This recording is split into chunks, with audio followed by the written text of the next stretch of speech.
All right. Welcome to another episode of Offensively Offensive, the only podcast named after a negative aspect of Iowa State athletics.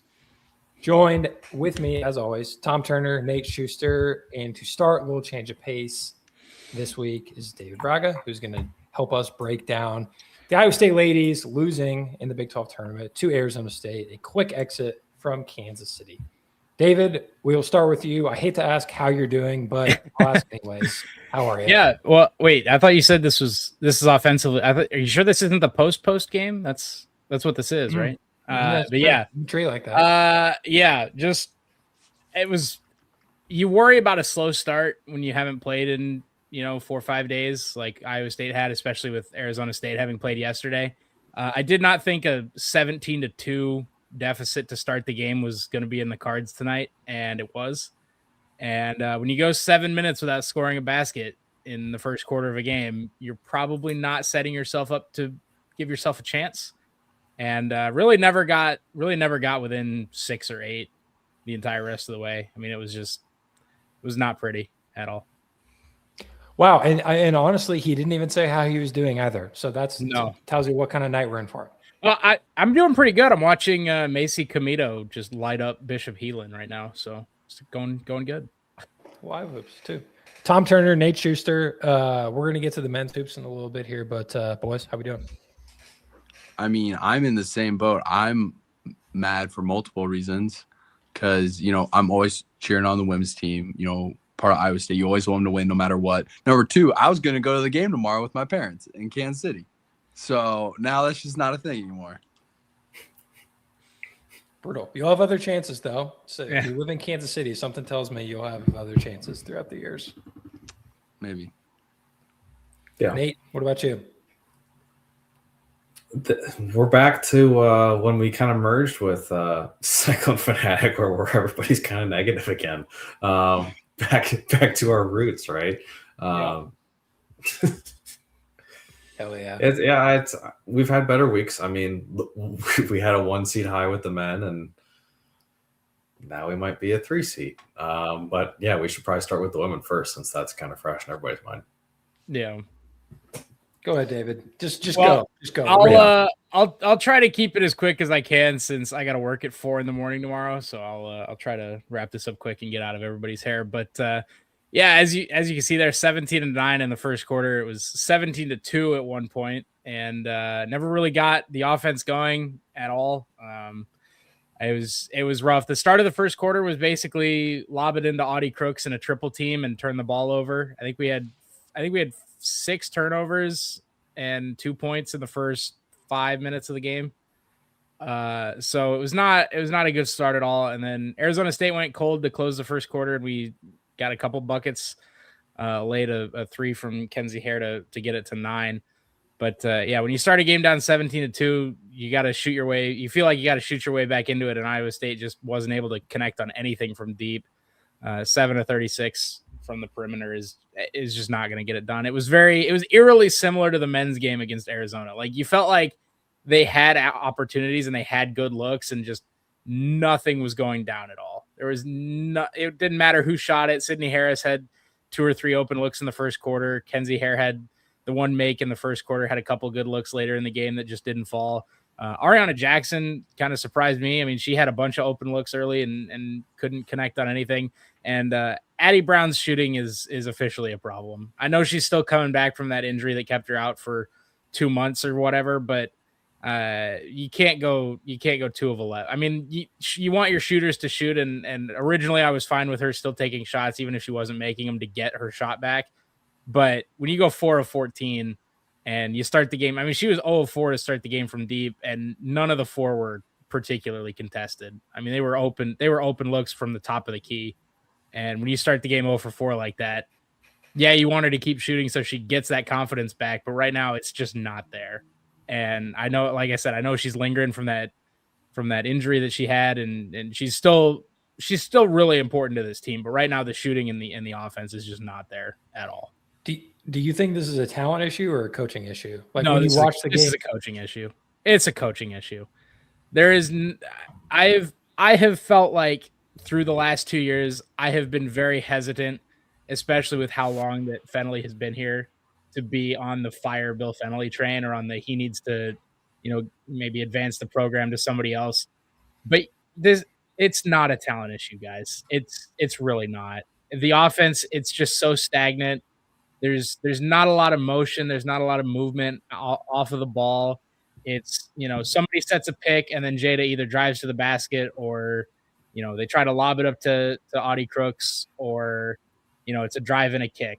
And that's about it. There's no off the ball screens. There's no trying to set up Kenzie Hare for a shot off the ball. There's no movement off of the ball. And it's been like that, especially the last 3-4 years or so. You think of, there was a lot of complaints when Ashley Jones was here that it was Ashley Jones ISO ball and 4 people just standing around the perimeter. And that's kind of what we have now.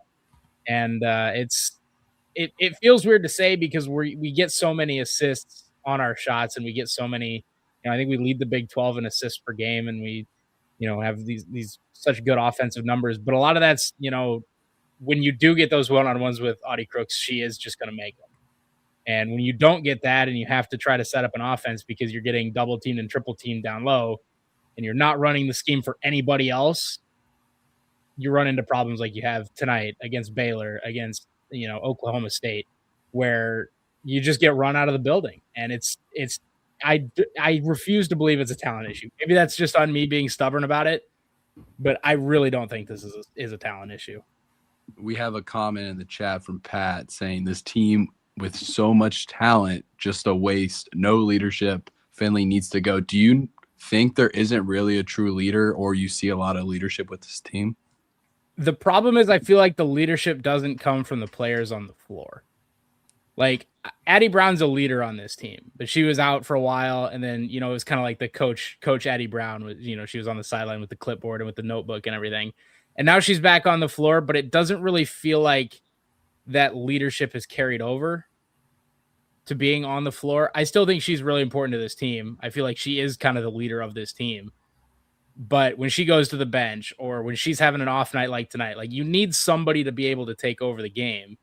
And if your take over the game player is Audie Crooks and she's getting triple teamed in the first quarter and you're still trying to force her the ball and you get down 17-2, who's really leading the team on the floor? I mean, I get it. You follow the coach game plan, you follow whatever you're set up to do in the moment. But I mean, this can't continue. It just can't. The game has evolved so much. 7 of 36 from 3. Yeah.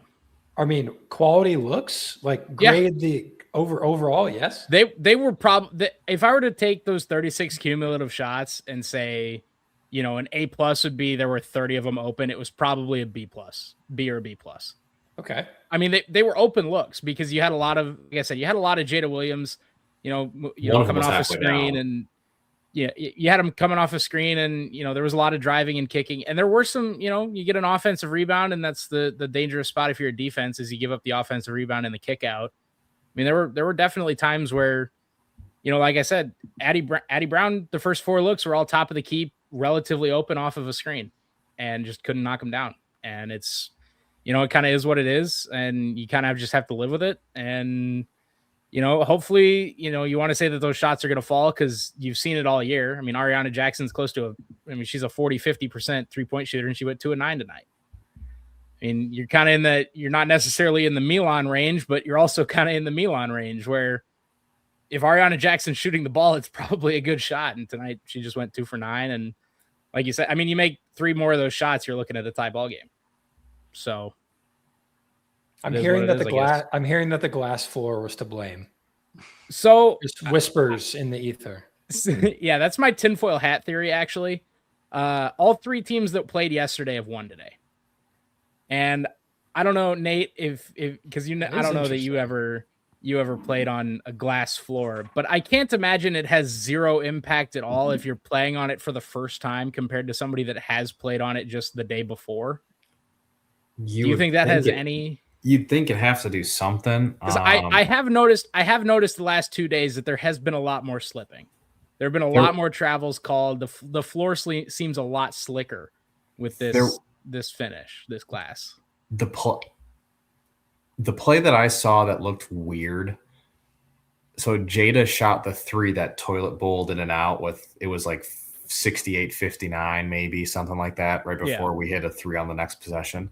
And Jackson gets the rebound, right? But like she falls, like she just randomly falls over. Like that was 2 points on a wood court, like because there was no one around her. She just got the ball and like she could have just gone like this offensive rebound layup, but she falls on her feet. Like floor gate. They did the Starry 3-point contest or whatever the hell that crap was a couple years ago, and then the All-Star game in Indiana with that glass floor concept. And that's fine for an All-Star game because like nobody's going hard. Right. If that makes sense. Like what, 3/4 speed tops? Like I think it's a gimmick. I think it's kind of dumb. And I think it's an unnecessary player risk for both the women and the men. Yeah, so, you know, they can't have drinks on the court because it might short the court. Oh, I heard that. No, I heard that was debunked pretty quickly. Well, wait. I mean, if you're watching the game, did you see drinks?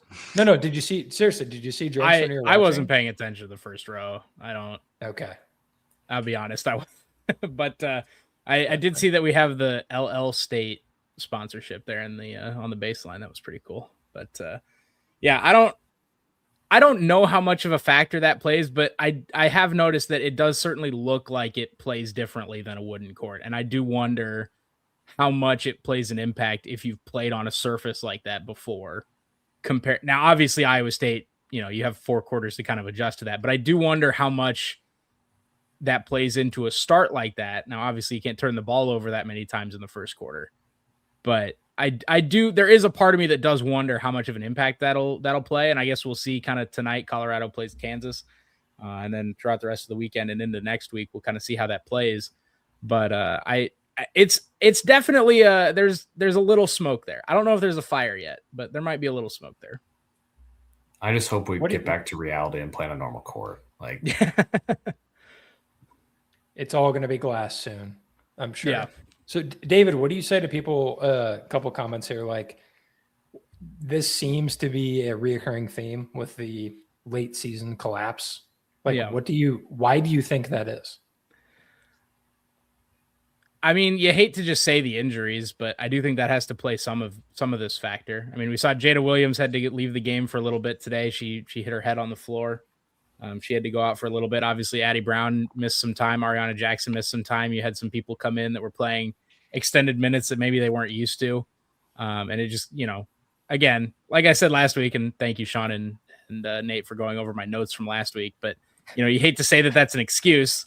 But, I mean, it's just kind of the reality of sports is that you're going to be dealing with issues like that. And I don't know if it's an endurance thing, because we saw, you know, Addie and Audie's freshman year, they beat Maryland in the first round of the tournament. They went to the championship game of the Big 12 tournament and lost to Texas. And they really should have beat Stanford in Stanford. If, you know, some at the end of the game, but you know, so it wasn't an issue the freshman year for a lot of these girls. I mean, I don't know what you want to call it now, but I think a lot of it comes down to just how much the game has changed. And I think that there needs to be some kind of adjustment, because like I said, I don't actually know how much better any of these players have gotten. I think they're maybe a little bit more consistent now than they were as freshmen. You know, I mean, obviously Audie Crooks is who she is and Addie Brown is who she is. But I mean, you look at Ariana Jackson, I mean, she's still a good 3-point shooter, but you know, what does she, you know, how much does she rebound? How much, you know, her defense is still fine, but I don't know how much better it's gotten since her freshman year. I don't know how much better, you know, Addie Brown is since her freshman year. I don't know how much better these freshmen that are now juniors have gotten. And I think that's a real problem, especially when you look at, you've now had 2 teams ranked in the top 10 or 12 to start the year, and you're going to be looking at potentially your second straight year in the first 4. And that's a problem. That's not something that you can just let slide. Or at least I don't think you can. There's a comment here. Do you have any thoughts or any insight? Do you think Audie would ever go portaling, or do you think she's a Cyclone through and through? Audie Crooks and Ariana Jackson are two people that I'm not at all concerned about leaving. Everybody else, I could, the portal's the portal. It is what it is. But Audie Crooks and Ariana Jackson are two people that right now I'm not concerned about at all leaving or going to the portal. Again, the portal's the portal, and who knows? It's just kind of a, but I would not be concerned about Audie or AJ going to the portal. And now you find yourself in the seasons in the committee's hands, and that's not something you want to be saying. That's not game you want to play. Is there a chance that they miss completely, or like would you stake your? I mean, like if you had to throw odds on it, like what? Like I would 50% sure that they're in. 60%? How much of your life would you put on them making the tournament? I would say that's what I wanted to ask.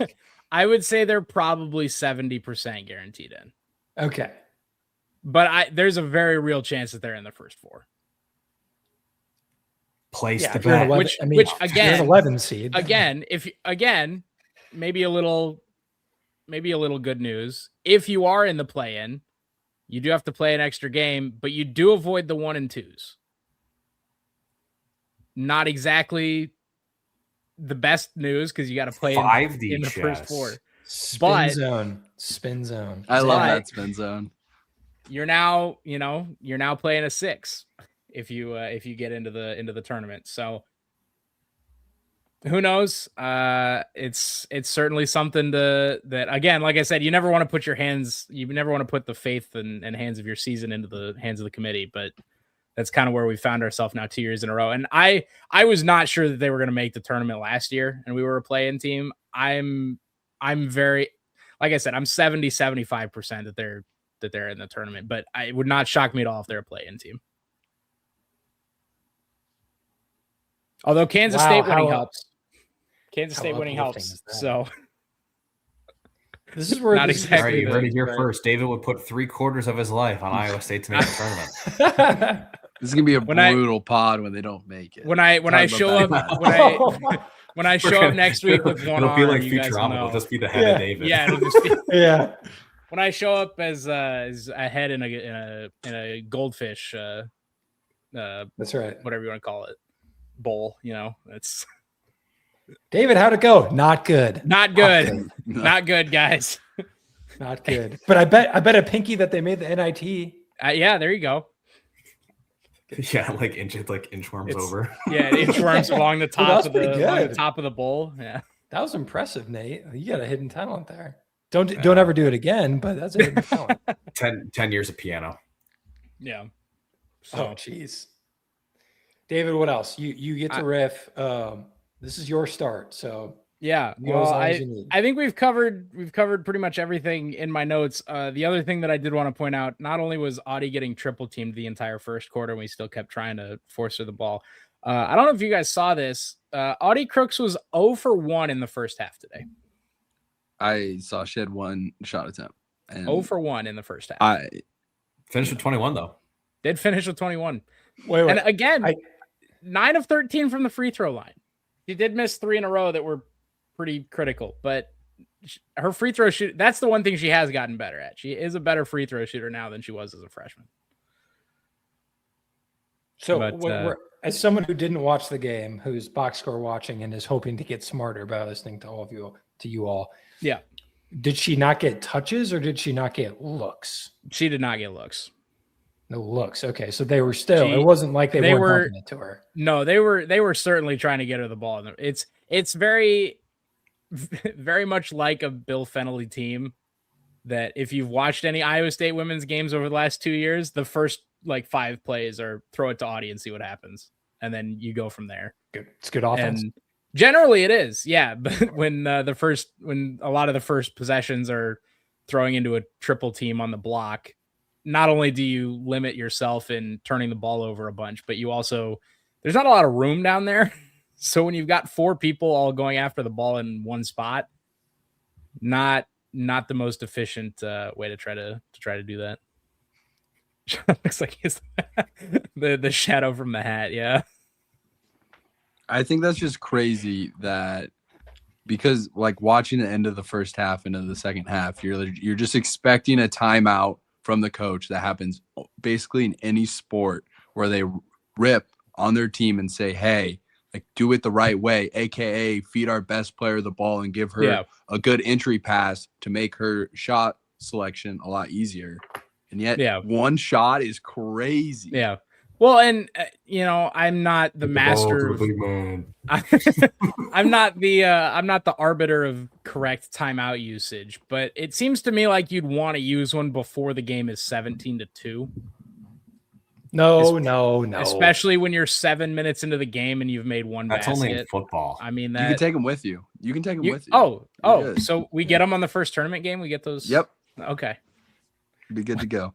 All right. Well, I look forward to those 6 timeouts that we'll get in the first. Hell yeah! Iowa State starts the game with 12 timeouts. No, immediately go down 7-2 and don't use them. I have noticed that though in the women's game they don't. Maybe it's because they split the quarters in half and they've got the under 5 timeout instead of the breaking them up into halves. But I have noticed that there are a lot of women's teams that don't use timeouts at all in the first half, just at all. It's not just an Iowa State thing. It's not just a Bill Fennelly thing. So. By the way, Carlisle over Bishop Heelan 73-60. So Macy Comito, Cyclone commit going to the 4A state tournament championship. That's a good sign. She had 24 of Carlisle's first 28 tonight. So some positive excited notes. for that. Yeah. That sounds like a D1 player playing high school basketball. Yeah. Yeah. She's been really good for them and 5 seed now going to the tournament championship game. So that should be fun as well. It's just 2 years of a lot of high expectations to start the year and a lot of wondering what March is going to bring by the time you get to it. And it's not been the best of Marches for Iowa State women.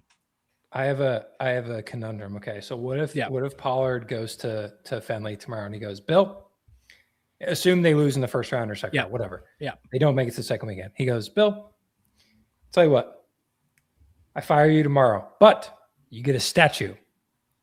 Say yes to that. You come back next year, no guarantee of statue. You do the same exact thing, you might not get one. You say yes to that. I don't know that Bill cares about the statue. To be honest with you, I just think he cares about the team too much. Can I one up that one? Yeah. Pollard goes to Bill and says, "Hey, guarantee next year if you leave, part ways, quote unquote, Billy, head coach." That he would probably do. Wait. I one up that too. Okay, let me go back to that. Okay, so he says, Billy, you're the head coach, and also we still don't have a gymnastics team.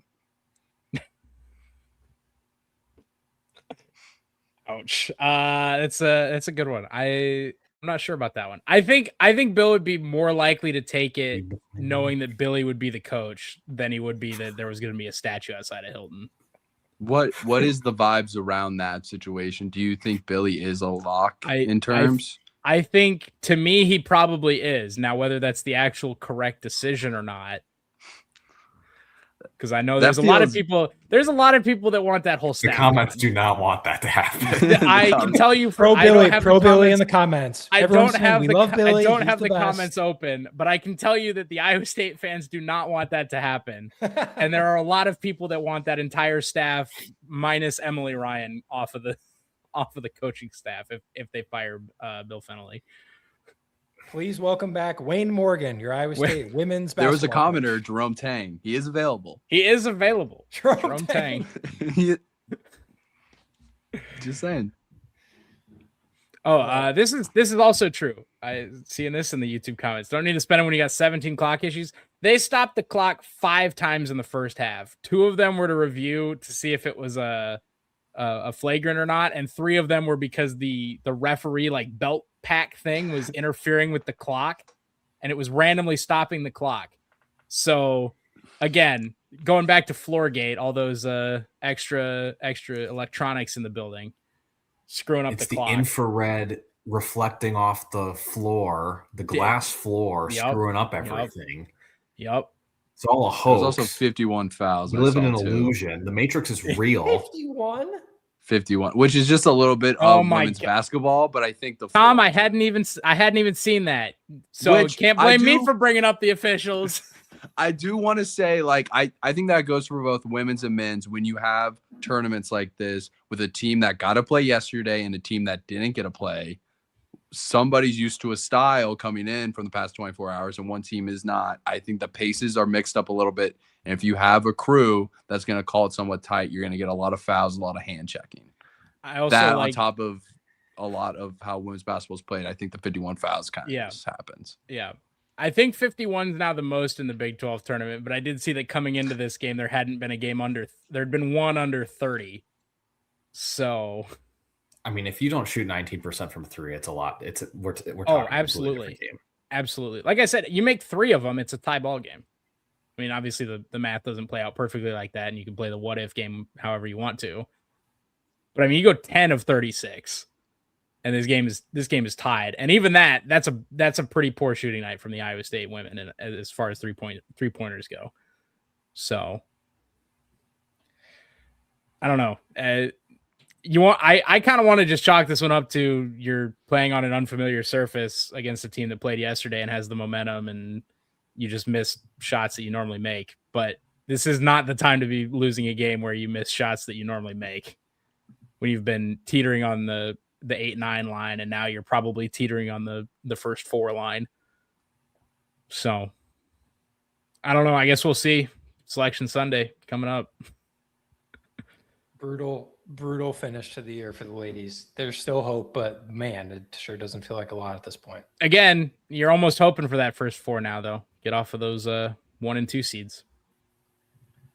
Well, is an 11 a guaranteed first 4 at this point, or can you be 11 and not be? No, you have to be, right? You have to be a first. You have to. Well, yeah, because Columbia and North Dakota State would be mid-major guaranteed. So right now, can throw this one out there. The 11 seeds, Colorado, Princeton, Richmond, and Nebraska. Iowa State played Princeton in the first 4 last year and beat them, and then lost to Michigan. So could potentially be some familiar territory in the first 4 if we do land there. You would think the committee wouldn't do that again, but again, that's assuming they're yeah. watching their own games. Which Yeah. is unlikely. Yep. So I don't know. I'm kind of hoping for a first 4 game. If I did joke that it would be funny if Notre Dame and Iowa State ended up in the 8-9 game, and they might end up in the 6-11 game if that happens. So obviously Notre Dame. I actually like Notre Dame women's basketball. Big fan of Hannah Hidalgo, but yeah, that's 2 teams that had a lot of expectations going into the season, and they might play each other in that first round if we get there. So be interesting. Okay. All right, you heard it here first. Any other closing thoughts? Go Cyclones. Ride or die. Win or lose, we booze, right?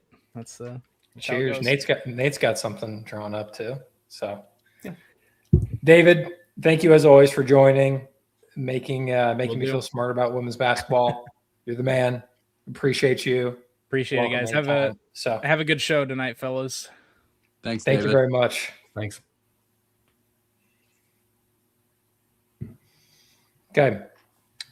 We've got a lot to get to. We've got tech to go through. We've got Arizona State coming up, Big 12 tournament, some stuff. So let's just jump right in.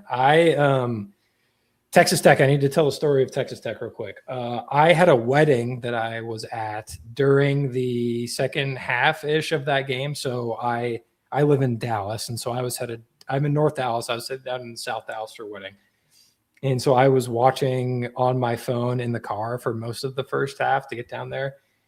And then I turned it on the radio, and I don't do this often, but I was so disappointed with what I heard that I quite literally turned it off with like 4 minutes to go in the first half. Obviously, since then, I've gone back and rewatched the game. But if that goes to show you just how the weekend started for me, that's how it went. Iowa State obviously loses to Texas Tech 82-73. Texas Tech makes 14 threes. Where do you want to start? They just outclassed us. Like, you would think like going into the game, down top and we're feeling great. Like, yeah, we lost at BYU, but we just beat Kansas and we just beat Houston at home. We're feeling pretty nice about ourselves, right? I think that was right about when we got the 1 seed, right? Yeah. Yes. Yeah. Just before that. You win that you beat Tech. You're still in the driver's seat, and their guards looked so good. I was really impressed with Anderson. I was more impressed with Petty in the second half. Absolutely killing us. I mean, if he could make his free throws, the game would have been over a lot sooner. I thought it was interesting we made it a game at the end, but that was window dressing on what I thought was a very poor played second half. There was plenty of opportunities. And you can just go down the line. Like Anderson killed our pick and roll, and it felt like you could tell because in the second half, Otts most of the time will scream at them in the locker room when we play awful in the first half, which we did. Coming out of the second half, the hard hedges and the doubles on pick and rolls are just way faster, way more physical, just way better. And it's just like, again, guys, like we shouldn't need a locker room talk, a hype up speech to be this consistent because Anderson was killing us on that. We're coming on these hard hedges and these pick and rolls at like 75%, and Anderson just killed us. Like there was a lot of opportunities, and Anderson just picked us apart at will. Was awesome from three, and then their big guy that stepped in for Toppin, he was excellent throughout the game, especially down the stretch. Bang Boy or whatever his name is, he was fantastic. Like there is a part of me that does want to play Tech as the 4-5 matchup in the Big 12 because I think they played so outstandingly well. But at like the same time, it's like this team. I don't even know. It was a very frustrating game. Like Sean, I think you nailed it with like you saying you just turned off the radio because rightfully so. That was so frustrating the way that game happened. So going back and rewatching it, knowing what happened was awful because I was texting you guys. I was like, this sucks. Like I'm like, here we go. Here's the run. I'm like, surely we don't lose this game, right? Boom. Petty 3, 12 seconds left on the shot clock. Contested. So I wrote down this stretch after I went back and rewatched it. So we got it down to 65-59 with about 7 minutes to go. Petty takes one dribble at the top of the key and just pulls over Heisey. Splash. 68-59. We go down and miss. They come back down the other end. Petty again with 5 seconds left on the shot clock. Contested. Makes a tough 2. It's 68-59. Was that the fadeaway over? Was that the fadeaway over Milan? Oh yeah, it was dirty. Literally, the Dark Knight Rises quote, like, so that's what that feels like, right? Like, yeah, yeah. Oh yeah, no, it was. There's nothing we could have done. It wasn't. Milan played great defense. Like it was an incredible shot, right? And then the cherry on top is Atwell, who you would argue is probably the best shooter in the Big 12 right now. Sorry, Milan. I watched the Arizona game. It's not you. Goes down and hits a 3 with like a mid shot clock pull after we get like a crazy bounce off of an inbounds, and you just go, that's it. It's 73-59 with 4:45 to go. Like that was it. Like they made the second half for them. I looked because I was curious if their points per possession were really that different. So Tech overall 1.34 points per possession over the course of the whole game. First half 1.55, and the second was only 1.1. But like the shots that they made just sucked the life out of the arena. Like there was 1.1 is still like that's still optimal. Above average, like, yeah. One's average. Anything above 1 is good. And just to be clear, we were 1.17 on the game, 1.03 in the first half, and then 1.33 in the second. Like our offense played fine. They just made everything. And they're timely and they're tough shots, and you just got to tip your cap. I mean, I don't know. Like we were talking a little bit, Tom, like, do you feel worse about the game now, or do you feel like the box score doesn't align with what my eyes actually saw, if that makes sense? I feel better. This was a big game of very upset in the moment. Let 24 hours go by and revisit it a little bit because like at the end of the day, Tech had to do what they needed to like be in position to win that game. They did that. And on top of that, Anderson played probably an A game. And Atwell played an A+ game. So all these crazy things were happening. They're 5-man. His name I can't even try to pronounce. Played an A+++ game. Like, he was amazing down the stretch. And then they hit some crazy shots at the end of the game to as mini dagger, big dagger right there. Like, all that happened in the moment, very upset. And then you kind of take a step back. You're like, they just played so well. And they were just feeling themselves a little bit coming in because they won 2-3 games without Toppin. You could tell they found a little something, a little rhythm, which was the one thing we really couldn't let them do. So I'm a little better about it now, but it's still frustrating that, the big thing I had was Torre and Taman were, I think this was the game they were 0 of 11 from the field in the first half. If I remember correctly. I mean, Torre finished the game 0 for 7, so yeah. Yeah. They were 0 of 10, 0 for 11 or whatever. And I was just like, you can't compete in a college basketball Division I game with your backcourt performing like that on the offensive end. You just can't. I think my problem too is that Torre, shooting aside, 2 rebounds and 1 assist in 18 minutes. That's not going to cut it. That's sit your ass on the bench minutes right there. That's not being active on the offensive floor or making an impact at all. Right? If you're there's one thing if your shot's not falling, but if you're not getting in the mix, trying to rebound or trying to distribute, I mean, what are you doing out there, right? Because defensively, obviously, whatever it wasn't working. There was a big play in the first half, end of the first half, maybe started the second half. He missed a 3, and it got tipped out, and Tech got the ball, and he wasn't hustling back for his guy. And I think it was Petty, one of the Tech guards. That was his responsibility as a floor bounce. Didn't get back to hustle. The pass was overthrown, but Petty was able to catch up because he was by himself because Torrey wasn't there. Petty kicked it out to Outwell, corner 3. It was just like, dude, if you're not producing on offense with your shots, the least you could do is get back on floor bounce. I think that was really frustrating, and I think that plays a big part of confidence, which I think is the main issue with him right now. I'm gonna take the negative route here. This was one of the more disappointing games I've watched this team play. I thought there was a sense of quit in the first half. There was a lot of walking the ball up the court, lots of slow play. I thought it was pretty damning in terms of guard development. I think we watched two groups of guards that looked like they were developed by completely different stratospheres of basketball. They shoot 48% from 3. Most of those being off the dribble, most of those contested, most of those created by themselves. They absolutely demolish our ice, which for those at home who don't know what an ice screen is, when we trap or we blitz those screens, it's called an ice screen. And when you ice it, the goal is to ice the ball to one half of the side of the court. Now, with Bamboye, what he was doing was he was getting himself open off the screen, knowing they're going to ice, and Christian Anderson or whoever it was hitting him instantly. And when you do that, you have 2-on-1 that are probably sitting at half court, and now you're playing 4-on-3 on the backside with everything else to play for. And they out-schemed us, and their guards outsmarted us, and they out-quicked us with their wits. And it led to us looking like we got carved up like a Thanksgiving turkey. We had 1 3 from our backcourt. That 3 came with 80 seconds left in the game. From the starting backcourt, right? No, from any guard on our team, we made 1 3. It was Bateman the end. With 1 minute 20 on the clock when we made our fake little run at the end, our Dak Prescott run to drop it from what would be probably a 15-point loss to a 9-point loss.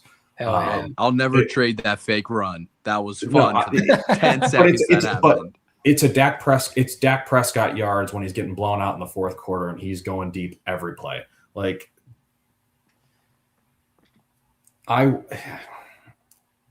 It's just going to lead to the Arizona, so I'm not going to lead it. I'm not going to say it now, but it's just it was frustrating to see that style. Just 2 very different guard groups.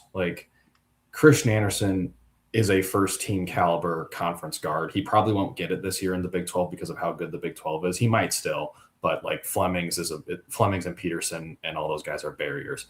Um, when I look at a guy like Lipsy who's been here for 4 years, and I look at a guy like Christian Anderson, it's like, what have you been doing? I feel like it's a fair point. Like, that's not, they're not playing the same sport. I'll leave it at that. Christian Anderson is a sophomore, by the way. I thought he was a junior. He's a sophomore. Taman's played 4,000 minutes.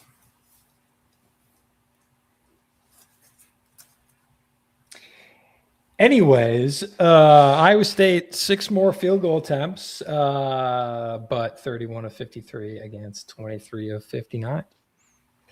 Offensive struggles continue. I didn't feel like they played that poorly when you watch it back. Obviously, this was more of a defensive. This reminded me, here's why I spiraled a little bit when I was watching this. One, I was dreadfully hungover, so that didn't help. Two, I was picturing the NCAA tournament and then thinking back to our Illinois loss from a couple years ago. Number one offense versus number one defense, if you all will recall, right? It was a big build deal. It was a large issue. Defense was like 6-4 against number one defense versus number one offense. Defense was like 6-4. Like it wasn't too far off, as it shouldn't be. But like if you guys will remember that game, like we got carved up. Like the game that might was have not been a fun game. no, It was similar to This two very similar plans. identical. Don't let Shannon drop 30. He dropped 30. Don't let Tech shoot a bunch of threes. We let Tech shoot a bunch of threes. Like, it's crazy to me. The defense doesn't make I'm not asking the defense to change. Just make a slight difference. Instead of Heisey being in the passing lane 24/7, how about we have a hand up on Atwell? Instead, he makes 4 in the first half, and he's riding his confidence throughout the game. It's just crazy. But the counter to that is if you go back and watch the second half, it's not like they were just sauntering over the half court line and then splashing a wide open three. Like that's the problem because the first half, that's what it was. Like outplayed, no doubt. Like the defense did not play well. The second half, they made everything. Like I literally wrote down 4 different shots that killed Iowa State, any sort of sense of Iowa State's momentum. Like that 8-0 run, none of those shots were easy. So like I get what you're saying, but it's hard to be like, hey, blow it up. It's not working. You know what I mean? Like, no, I don't know if there's an easy answer. That's why, like, going back and like watching In a vacuum, moments, like 24 hours later, that's why I'm a little more relaxed. Because after we got to 6, it was those shots, and I'm just like, at the end of the day, Tech hit these ridiculous amount of shots. Like, you have to make those in the Sweet 16 if you're gonna be like a better team, which I think we're a better team than Tech. You have to make those shots. That's exactly what they did. But you're right. I say that, but I can't disagree with you because you're going to get out schemed by a coach that is like, hey, if they're going to hard trap and push to the sideline, like we're going to slip it, we're going to ghost, and we're going to be ready for corner threes the entire time. And we're going to have something in place to counteract that. Like this isn't a random Tuesday night game in the Big 12. Like you have the ability to prep for these games. Like, especially the Sweet 16, like there's a reason why we're having problems once we get there because you have a full week to prepare and you're generally getting a top 25 coach. And you'll never have more tape than you do right now until the next week and then the next week. And like, they know what you are. Like all of the schemes that we've done to this point. I agree with you, Sean. Like in a vacuum, this is a game that you're not mad about because they hit crazy shots in the second half. Like the stuff that Petty was doing, like the fadeaway on Milan, I'm like, oh, that was mean. Like that was nasty. But the shooting trends that's just not that game. That's not just this game. That's been most of the season outside of Milan. Like Tom Mornis comments, the ball is in Buchanan's hands way too much. I want to touch on this during the Arizona game. Sean, you guys will know what I'm talking about. Yeah. We'll hang on to that for a second. What Tech brought this fear in me of like this anxiety for the future, right? Of like, is this always what it's going to be? Like, that was my thought. It wasn't that I felt that we played poorly. I felt like we got out schemed and like it looked easy. Like there were times where they were able to get the ball in the Big's hands early and then he made the right play most of the time. And it's like, if you play against someone that's that competent, like,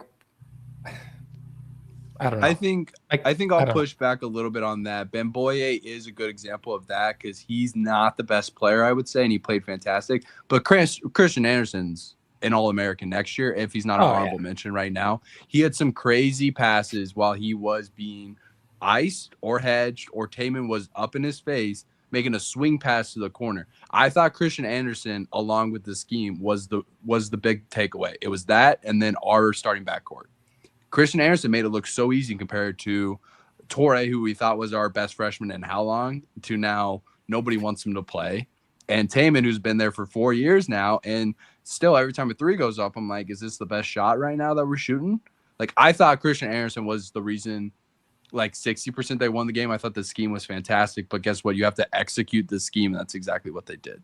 Like, Anderson was just so good down the stretch, which will be a key point when we talk about a run in March and the teams you face. I don't think we're going to face a guard like Christian Anderson until you win a couple games. But you never know. Yeah, but think about if we slip back to the 3 line, right? Like, who would we potentially look at as a 6? Like, that scares me. Like, you're gonna start to get getting an SEC guard as a 6 seed. That's not fun. Yeah, I mean, that's what worries me. Like, you look at Arkansas, which Arkansas I think is better than 6, but like you just look at someone that could potentially play in the league, and they're like, they could do that. That's my anxiety. I don't know. What's anything else on tech? Sorry, Nate. It looks like you're about to say something. No, I mean, you guys hit it on the point. Like, this is a stretch of like exactly like this was a little like you see the Vietnam flashbacks to Illinois. You see kind of the stretches that we've had in the past where we play a team that's got some skilled offensive players. Like, that's really is that this team's kryptonite? Skilled guards. I hope it's not, but it seems like it might be. I think it's skilled guards plus a good coach. I think when you put those two together, it's very frustrating to watch as an Iowa State fan with how it happens to our defense. Skilled guards plus a good coach. That's most of the top 25, right? I mean, I agree. Three-level scoring guards. 3-level scoring guards. Okay. Because I was going to say Nebraska has like good guard, but like they're not. Yeah, Sam Hoiberg's a skilled guard, but I wouldn't call him a 3-level scorer. No. I get what you're saying. Just clarifying. All right. Yeah, tech. I don't know. It brought up a lot of. It made me very anxious watching it back because I began to doubt, if that makes sense. And then as we get into Arizona, that was kind of like waking up from a nightmare and then hitting your head like on your ceiling if you were in like a bunk bed. Like, that's kind of what it felt like. You're like, boy, that tech game sucked. Bang! Like, here's Arizona. You're like, oh God. Hey, Tom, I remember you saying that you liked the matchup. How did that go? Pretty good for the first 6 minutes. I think like 13. We were tied at 22. Okay. I was very frustrated because a long time. I thought we were going to lose by 8 points. I thought we could hang with them for most of the game, which it did feel like there was 12 minutes left in the game. We were down by 12 and it felt like 30 though. Like, there was some moments where it was at 12 and I'm like, we're a Milan 3 away from this being an actual game. And we just never made it a thing. And that was the most frustrating part because you go back, it's tied at 22 apiece. They go on this quick 6-0 run. And I watched the tape on the earlier game from last year at Zona's Place. They went on a 13-0 run in the first half. But then guess what? We hit 2 shots, thanks to our good guard play last year, to stop that run and make it somewhat close.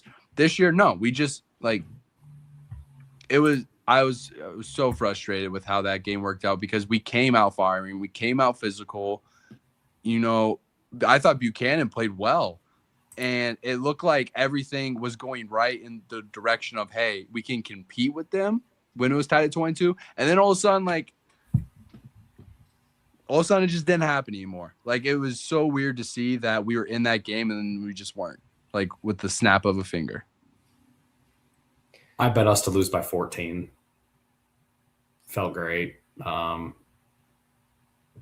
I'm not happy with how it happened, but like that, their bigs are too big for us.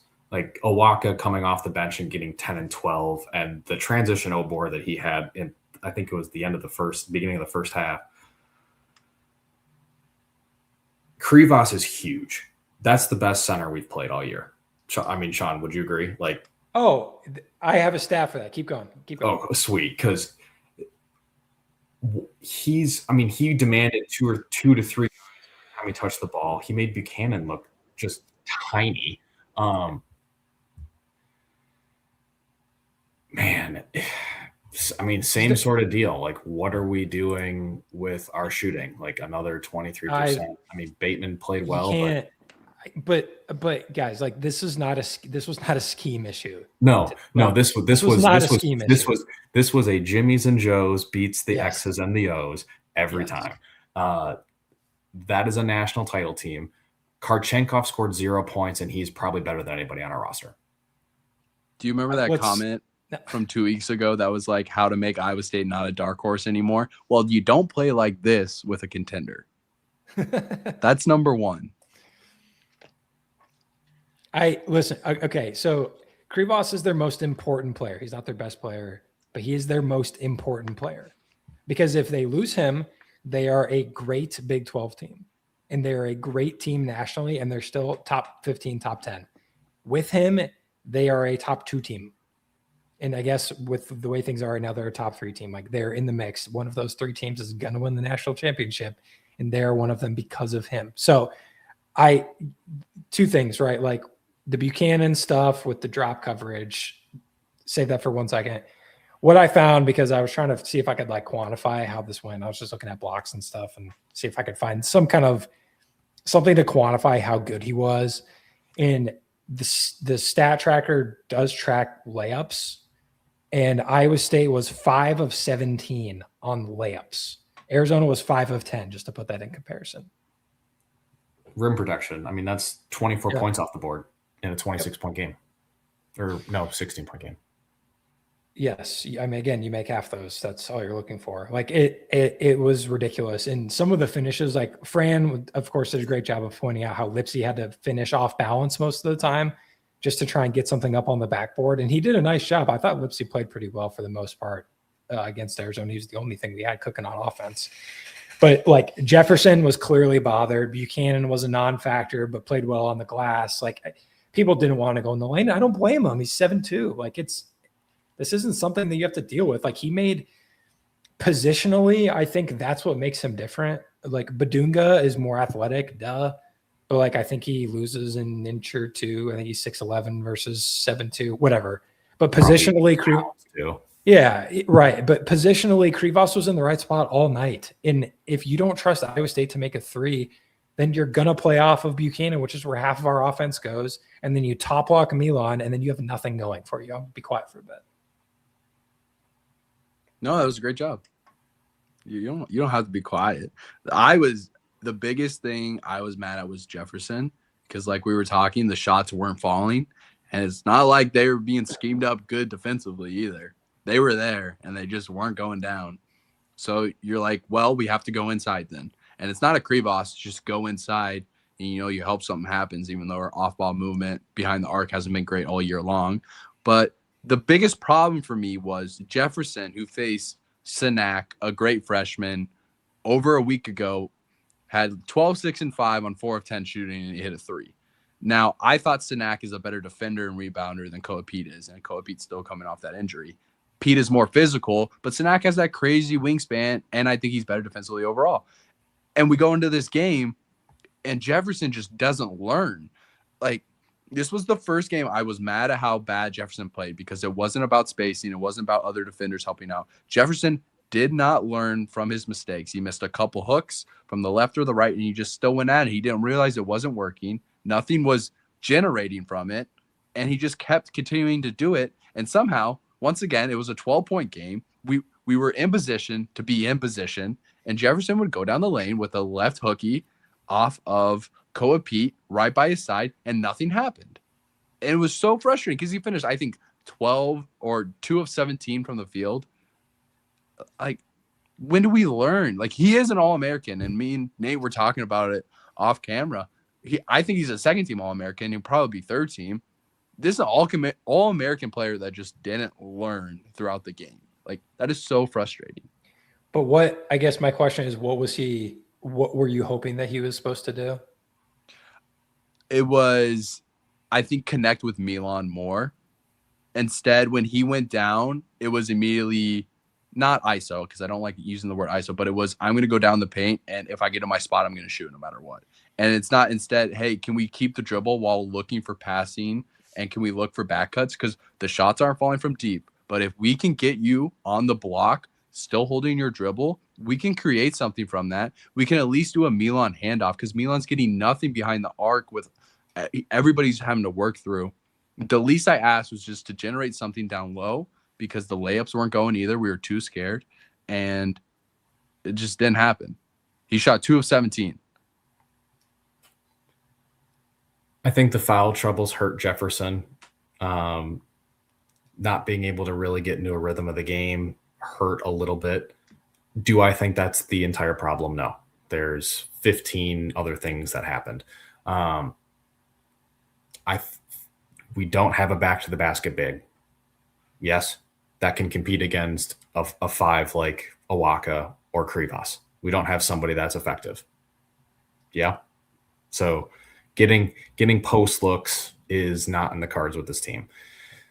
So the alternative would be you have to get paint touches with your guards. Well, our guards are not skilled enough to score in the paint over guys like that. That's why Taman was hitting those off-tempo layups, because that's really that's the only option he really had. If you guys give me 5 seconds, I'm pulling up the video. I'm going to share. Yeah. I got you. Yeah. So I mean, I don't disagree. So, but first of all,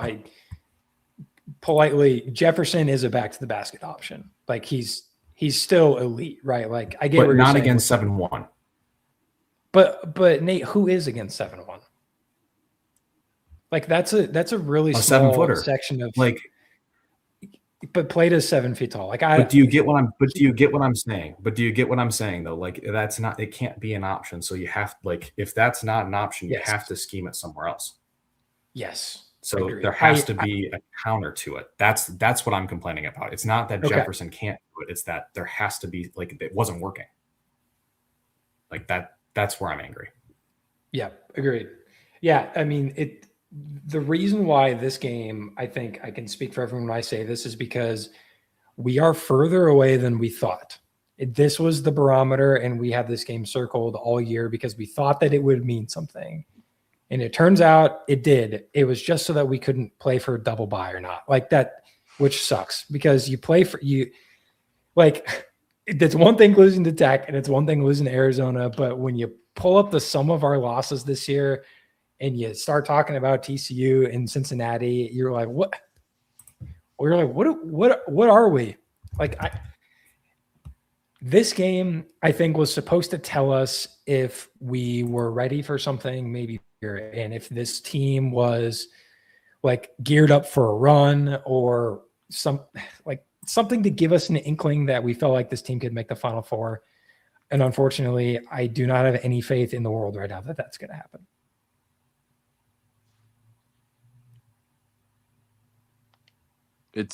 I'm less frustrated. Like, I don't even know how to say it, because I'm not that frustrated in the loss, because it's at Arizona, it's senior night. Like what do you, like, are you expecting us to win this game? No, that's why, like, my best case scenario was playing close, losing by 8. But like, I thought Damon played great. That was the best takeaway. I'll try to be positive for a second. I thought the way he was attacking on offense was great. Like, just do that every game. Like, be confident in yourself. That's going to open things up. But Torrey, man, where's the confidence with that guy? Like, where did it go? I agree, and you get nothing from him. And then it's Jefferson and Milan, right? It's your two best players, so they combined for 17 points on 4 of 25 shooting, 1 of 10 from 3, 10 rebounds and 2 assists.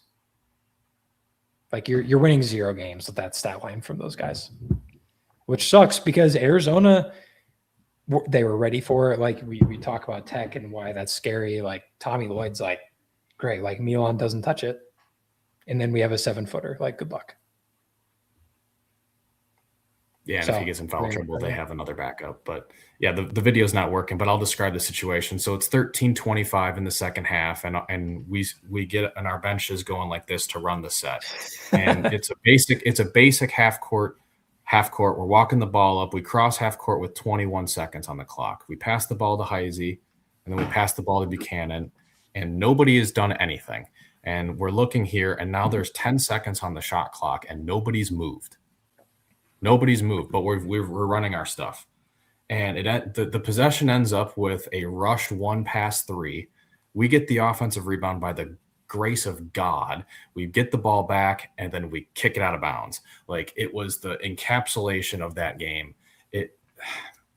We need to get more ball screens downhill. I think the Texas Tech game was an indicator of what our offense could look like. Look at how quickly they moved. And I don't think that was anything fancy that they were doing different. It was just a product of how are we moving at angles. We're not moving uphill. Like, all of our offenses to get right now, it feels like it's just going to get the ball so that we can get a dribble handoff for either Bateman or Milan so they can chuck. Like, that kind of felt like our offense against Arizona. I don't see a lot of sets being drawn up. I don't see a lot of pick and roll. Buchanan's not really coming up and setting high ball screens. He's coming up to get the ball to go into a dribble handoff. I don't know if, like, the few times, Sean, you mentioned it, like, we had a really nice lob play, like ATO. Like, our ATOs are great, but like, if we have to actually get into something, it's not great. Like, our base offense does not result in a lot of easy looks for our guards or our offense. It's difficult. Jefferson's working a lot, which is why we have a lot of turnovers. I have a lot of discourse about him being a turnover machine because he's working for everything. It's not schemed for him. He's working for it. And when you have guards that aren't shooting very well, like Torrey, like Lipsy, like all these guys, it's really easy to double off those guys. They've been doubling off dribbles like we've been saying for weeks. Like, it's just how it's going to be. Does that hurt my hope? Yeah, it does hurt my hope for the Final Four. Perfect segue to talk about the drop coverage that Arizona deployed against us, right? So, kind of what makes our offense, I think, tick is the threat and the gravity of Milan, which first and foremost, Arizona decided right away that regardless of what else was going to happen, he would not touch the ball, right? Like, that to me is watching BYU tape and then saying, like, great, we're going to try and mimic that as close as possible and just see if they can figure it out. And the answer is no. The second thing that they did was Krivas, our offense has run through Buchanan for the most part. It runs through our centers. It's an easy center point to hand off and then set a screen in the same motion and to try and get someone downhill. Nate, like you were saying, okay. In theory, no problem. Like, there's plenty of ways to get into actions that way, and it's not an issue. You see in the NBA all the time. Okay. What was so difficult to watch in this Arizona game is that Krivas was not guarding Plata or Buchanan at all as they initiated at the top of the key. So what that does usually is that should leave a 2-on-1 pick and roll, right? Like, you now have a guy who is standing 3 feet away from you. And if your player can get the ball and you have a shooter as good as Milan, like, that should be a catch and splash, or it should be a catch and pop or something with Jefferson or whatever it is. There should be some kind of counter to that. And it sure, from my eyes, didn't feel like there was anything. I don't know if you guys felt the same or what, but the reason that drop coverage that Krivas played was so effective against us is because we don't really encourage the one dribble pull up mid range jump shot in basketball anymore. One, but two, there's no, like, the center running the dribble handoff in the NBA works. Why? Do you guys know why? Because they're extremely talented. The defensive 3-second rule. It's entirely the defensive 3-second rule. If I, like, Clint Capella running the dribble handoff in Houston for 5 years, like, is he he can barely make a free throw. But the reason that it was effective is because the center can't be in the middle of the paint. Krivas is just camping with his head under the basket. Like, please shoot this mid-range that I'm just begging you to shoot. This is what I want you to do. Like, Lipsy shot a long floater. I don't know if he made it or not, but I think he made it, but it looked like it was a struggle. But, like, if we can force a tough 2 that's what the defense is always going to do against us. Like, there is no incentive for that center to come out on Buchanan after we've watched a whole season of him not shooting threes. Like, it works in theory, just like you said, Sean, but theory. It was so frustrating to watch because Taman did make that floater, and it was after a couple times where we got no shots. So I didn't know if he came up with it or somebody on the coaching staff thought of it. But I was like, there we go. Like, finally, there's another move. And it was frustrating because we remember how many offensive rebounds we got in the first, 6 minutes of the game. Because of the drop coverage, Buchanan was able to be at the free throw line by himself. He could chase down any offensive rebound while Krivas was down, in below the basket. And I was like, okay, this is awesome. We're getting open threes. Taman hit one. Another one was kind of close. And I was like, we're getting good looks. We're getting offensive rebounds. Kind of close. That's a win, dude. It's a win with how bad this backcourt is. Yeah, horseshoes and hand grenades. Bad. I'm not trashing on them, just shooting wise and confidence wise. But that was a win. Buchanan's getting confidence down low with the rebounds. I'm like, let's go. Taman hits that floater. And then all of a sudden, just nothing produced from it. And that was that goes along with Jefferson not learning from the lefty hook shots. I'm like, are we not learning what's occurring in the game? I understand they're better than us. They're more talented. But at the same time, guys, it's just 5 guys playing basketball against 5 guys. And you're not picking up what they're putting down. There was multiple times we had that 2-on-1 with Krivas or Bradley on our hip, and we gave up our dribble. And I don't understand why. If you keep your dribble there, all of a sudden you're in a great spot with the defender on your hip to at least initiate something. But no. And I don't even know. And it gets to the point where Taman's so tired because all the stuff he's doing on the defensive end and doing that. And it's well, here's this freshman that we brought in to take some of that wear and tear off him. Guess what? No, he's on the bench because his confidence is at an all-time low. I have a scary thought exercise for you both. You're gonna double hate and it. pass it to the next question. I don't want it. You're gonna hate it. When you watch that game, positionally, where did we have an advantage at any time on the floor? I'm pleading the fifth on this one. I don't have to answer this. A non-answer is an answer. There wasn't an advantage. Yeah. There wasn't.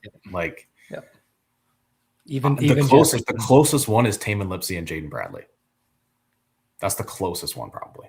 Oh, fun fact, by the way. Again, I love Taman, but Taman's BS put the head down doesn't work when the guards are bigger than him. Who would have thought? No way. Or with a smart guard like Jaden Bradley, who played at Alabama, played at Arizona. It just doesn't work. No way. Koa Pete was a shot eraser too. He had a couple of blocks where it was just wait, what? Yeah, his stat line wasn't good, but that his goal was just to be a disruptor. Because I agree, Tom. I think you said that he's still come back. I didn't think that he looked like they didn't need him to be a focal point on offense. And when one of your 3 best players, exactly right. And their freshman guard, why am I blanking on his name? Karchenkov. Burries? No, Burries. Burries kind of I messed up too. Yeah, he left Didn't for the play locker the end of the room. game. Shout out me, I bet his under points, so that was really cool when that happened. But he left for the locker room, and I'm like, and we were tied at 22, and he still wasn't in the game. And then you could tell the wear and tear a little bit of not throughout the season, but in the game. Taman's doing so much on the offensive end of just attacking, and then he has to go and guard with Jaden Bradley. And you saw it. It wasn't push-offs. Jaden Bradley's smart. He was just using a little bit of his body, not extending the arm, and just went up. And props to Arizona there. I brought to you by MeUndies. And that's what we're going to need if we play a team of decent quality in the Sweet 16. Yep. Rickles Don 6969 says it's so refreshing to hear a show where there's not an ad read every 5 seconds. Well, it's been about 5 seconds. Sponsored by Dollar Shave Club. Yeah, I don't know if that's a good or bad thing. We don't have any sponsors. Yeah, please. If anyone. Tom, who's your sponsor? Harry's Zanger Popcorn. Grandparents, Zanger Popcorn. Boom. There you go.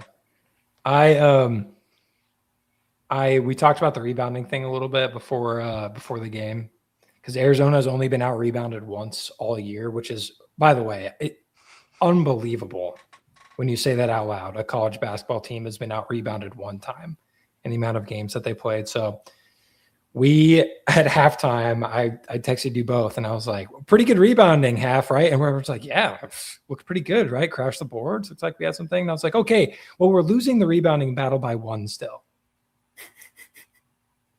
After the first half, which we all agreed was like, oh yeah, I mean, I feel like we cleaned up the glass pretty good. Like, not bad. Ended up losing the rebounding battle by 7.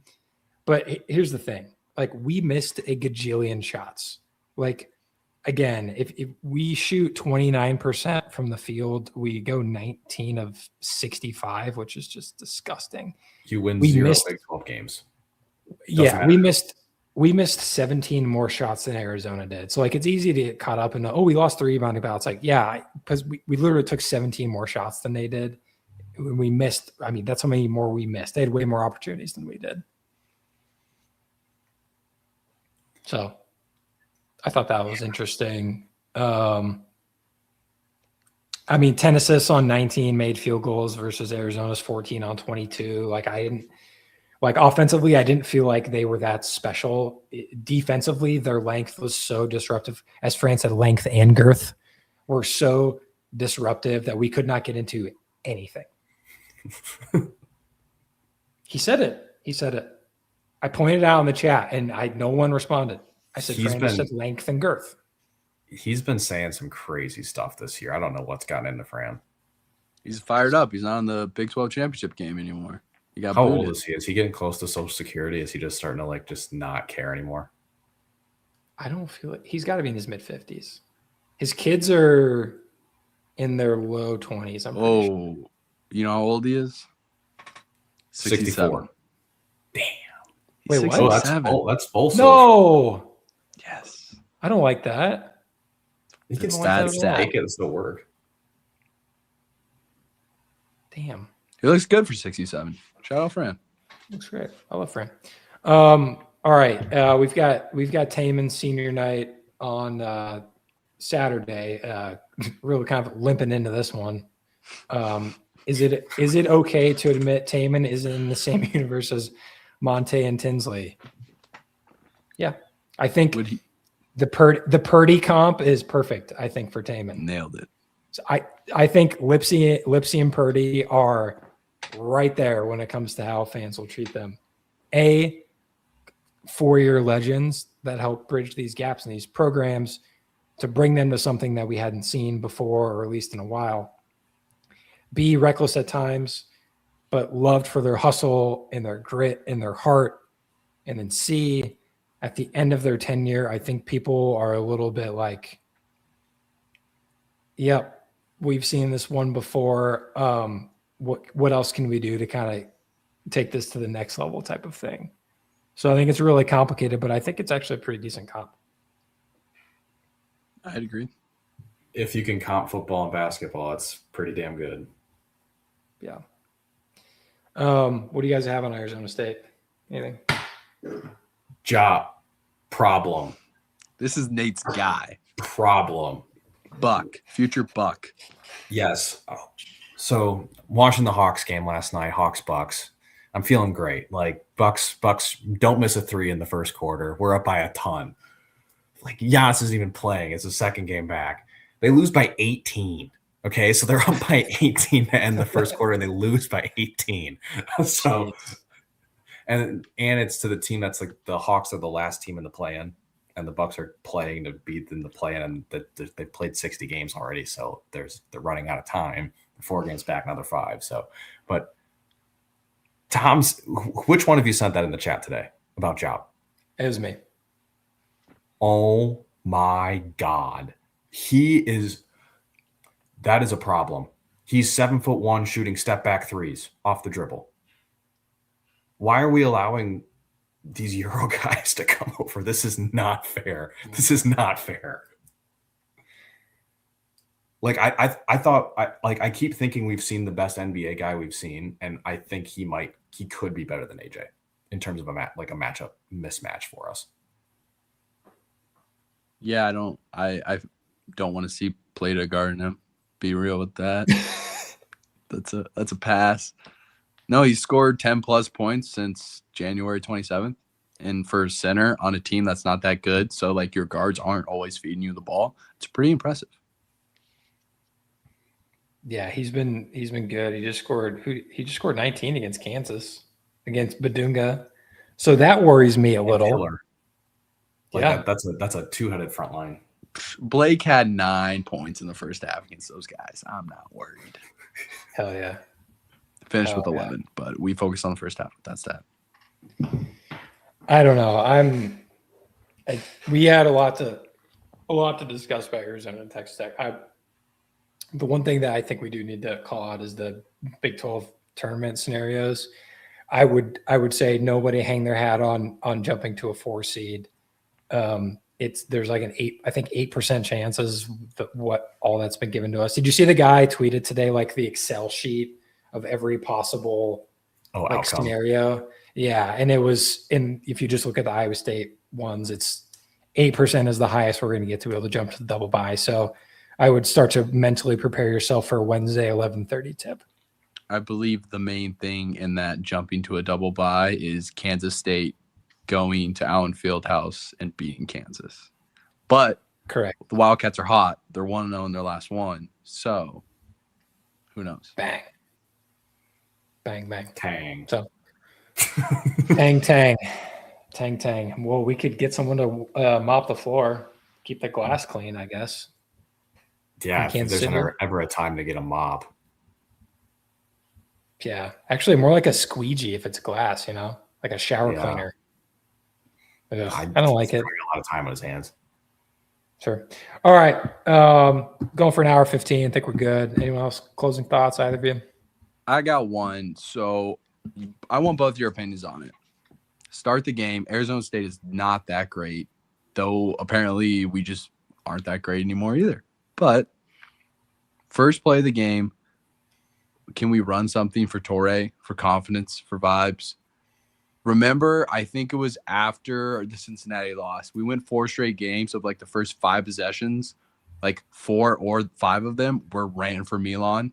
Whether he was shooting it or not, they were ran for him. And it was really good for the starting after our slow starts. Like even now, that might not help with the slow start, but I need my 2 guard to have confidence. Can we run a play for him to start the game? Like, is that too much to ask?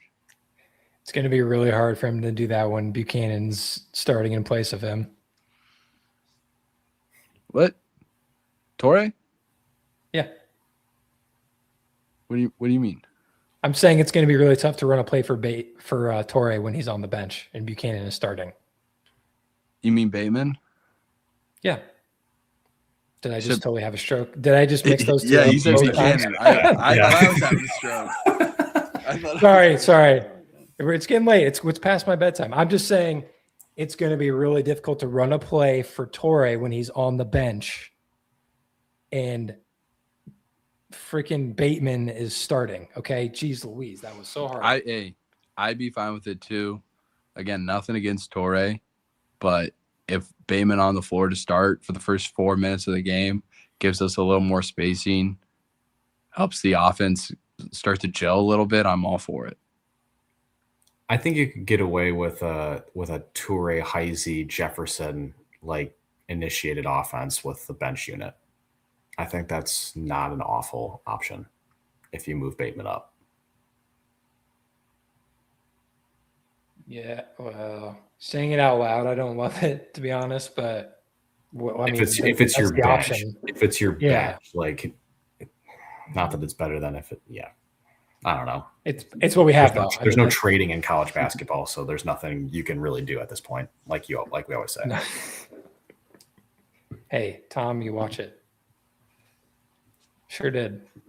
But unlike Torre, though, I will have more options and opportunities. So take that. Yeah, I would love to have Torre lead the second unit. It would be awesome, but it's to the point where you can't really trust him to do so.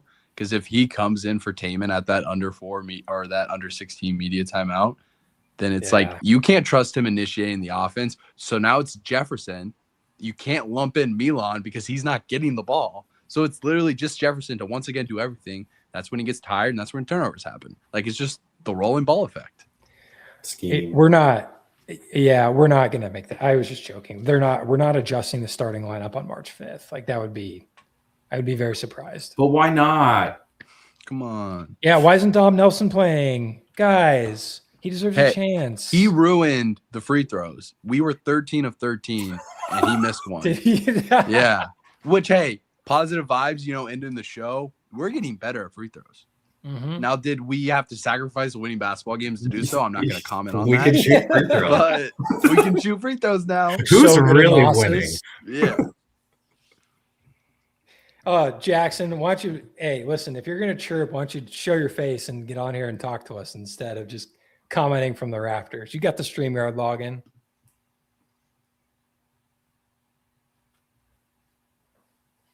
I'll wait for further comment. No, the Dom Nelson thing is exhausting, and I'm really tired of talking about it. We're not doing this again, like we did with Watson. We just Sure, did like, it I don't with want to do Watson. this. I don't want to do this again. The one thing Nelson's is better that's than crazy Watson, is he but is yeah, better that than weekend. Watson, but he's still in the same spot. But Who are you? Yeah, who are you saying that you don't want to play? Like, yeah, there's a reason that he's not playing. Like, this isn't like some. We it's already not like struggle we're sitting shooting in the threes crowd, from our like- guard spot. It's just like I don't understand how someone could sit at Hilton or whatever and be like, oh yeah, like let's shake things up a little bit when he sits on the bench after TJ watches him in practice all day. Like, I don't understand. He's such a minus on defense that it outweighs anything that he does on offense. Like, watch the games. Like, when he did have minutes, it was not good. when the I'm just lane saying. is clogged because we don't have shooters, the one thing we don't need is another non-shooter that's going to pump fake and nobody in the crowd or on the floor is going to jump. Who also Yeah, can't they're shoot already free closing throws. short. Yeah. The pump fake's dead. Hell yeah. But true, can't argue with the numbers here from first responders. So Dom Nelson is the highest proficiency scorer in March, 3 points per minute. You know what? I averaged we're all 40 wrong. He's for right. 40 Take some minutes minutes away from 2019. Like, Let's get him in. where's my NBA roster spot? Jackson, this is why we love you from the rafters. Same thing with Watson now. UNT averages 4 points per game. Coaches know what happens at practice. And something tells me our great friends at Cyclone Fanatic would have some kind of scoop or idea about what was going on otherwise. If you want to pull back the curtain a little bit more, we would know. So, okay. That's it. Kind of ending on a strange note. I think it was just a tough week, right? Comes and goes. The season's been phenomenal. We've got a chance to do something great in March. I just think that something's going to have to change, right? We're going to need to figure out what it takes to go on a run. It starts in Kansas City next week. But Sun Devils first on Saturday. Clones by 8, I say. I say by 11. I hope it's not close. Fair enough. All right, boys.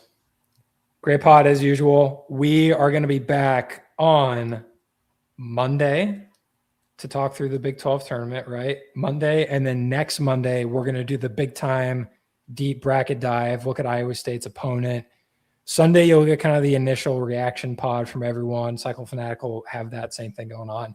And then Monday, the three of us will be on to talk through more in depth what the bracket looks like for Iowa State, what to expect, hopefully recap a successful time in Kansas City. But until then, as Nate's dog is saying, thanks so much for listening. Time to go outside. Go